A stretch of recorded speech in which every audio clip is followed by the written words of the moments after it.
इस साल का मोस्ट अवेटेड आईपीओ आ गया है। Yes, Tata technology. 19 साल के लंबे इंतजार के बाद टाटा ग्रुप से कोई आईपीओ आ रहा है। And I know market is going to get crazy about this. तो वैसे तो इन्वेस्टर्स के लिए सिर्फ इसका नाम ही काफी है, but to get you guys more informed about this offering, I will share all the required details through this video. Tata group की ये कंपनी टाटा टेक 1994 में इनकॉर्पोरेट हुई थी। ये एक लीडिंग इंजीनियरिंग सर्विसेज कंपनी है जो ग्लोबल ओईएम्स और उनके टायर 1 सप्लायर्स को प्रोडक्ट डेवलपमेंट और डिजिटल सॉल्यूशंस ऑफर करती है। टाटा टेक की प्रमोटर है टाटा मोटर्स। तो इसी ऑटोमोटिव इंडस्ट्री के एक्सपर्टीज से कंपनी एडजेसेंट इंडस्ट्रीज के क्लाइंट्स जैसे एरोस्पेस, ट्रांसपोर्टेशन और कंस्ट्रक्शन हैवी मशीनरी इन्हें सर्व कर पाती है। स्ट्रेंथ देखें, ऑटोमोटिव इंडस्ट्री में deep expertise, differentiated capabilities in new age automotive trends जैसे ईवी वगैरह, strong digital capabilities, large set clients, global delivery model and of course well recognised brand with experience promoters.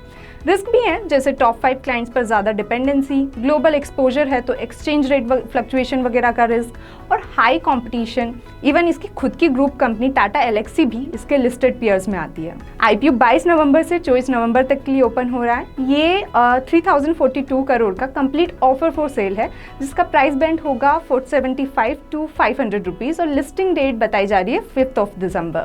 Now here one more important point I want to share about IPO reservation. So there are generally 3 categories, QIB, HNI and retail. Sometimes we also see employee category in some IPOs. But here in this IPO of Tata Tech, along with these 4 categories, there is one more category which is shareholder category. तो Tata Motors के वो share holder जिनके पास 13 नवंबर के पहले से Tata motor की holding है, वो रिटेल कैटेगरी के साथ साथ शेयर होल्डर कैटेगरी में भी अप्लाई कर सकते हैं, जिसमें 10% का रिजर्वेशन मेंशन है। कंपनी की फाइनेंशियल परफॉर्मेंस पर नजर डालें तो काफी अच्छी ग्रोथ यहाँ देखने को मिली है। रेवेन्यू और प्रॉफिट दोनों में ही नंबर शानदार नजर आए। So Tata tech, a long awaited IPO from the Tata group is here. Investors के लिए जिसका सिर्फ नाम ही काफी है।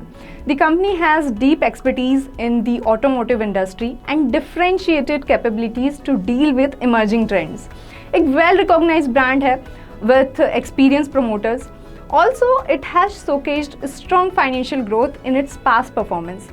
दूसरे businesses की तरह यहाँ भी कुछ concerns हैं, like dependency on few top clients and third-party vendors, risk related to foreign exposure, and a competitive industry. Well IPO 32.5 के पीई पर एक बहुत ही अट्रैक्टिव वैल्यूएशन पर आ रहा है and it's a great opportunity for investors. Thus, one should surely apply for this IPO for listing in as well as for long-term benefit. So, all the best. The content provided in the video is for informational and educational purposes only. It does not constitute or imply a recommendation to engage in any securities transactions or investment strategies. We do not provide personalized advice or determine suitability for individuals' financial needs. Please conduct your own analysis and consider your personal circumstances before making any investment decisions.